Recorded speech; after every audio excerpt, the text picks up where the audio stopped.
I was just like in a daze. I was like, hey, your dog just bit me. And, and he just didn't even care. I mean, he ignored it. And I was like, I need help. It hurts. I need, you got to say something. He wouldn't say anything. And finally, he just started threatening me and telling me to leave. And then he actually said he would physically remove me. And then I told him, oh, I would like to see that. I'm not going anywhere.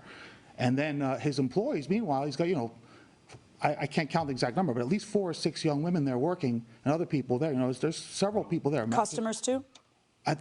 There might have been one customer in the store. I can't remember. But what were they all doing? Standing around waiting for their talking with them. Their dogs are getting. No, what did they say to you?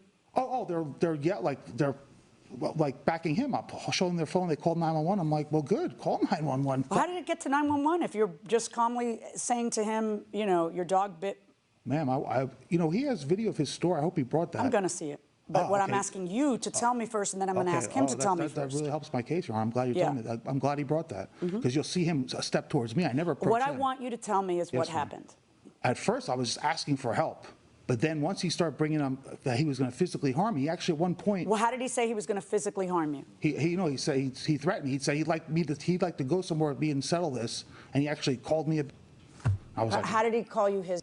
What phrase? He said the word. He said I was his. I was like, really? I'm sorry. I'm trying to understand. I want to understand. You have to paint the scene for me because I wasn't there. Yeah, no, I'm trying. I'm just like he said, I'm a or whatever, and I was like, really? I was like, you think you can beat me up, you? And I said, I'm not going anywhere. But I never got close to him or raised my hands or nothing. I was still kind of stunned. I expected to get help, not be attacked for his dog biting me. I mean, you have to understand, I didn't go storming into a store waving a weapon or I gently walked into a store.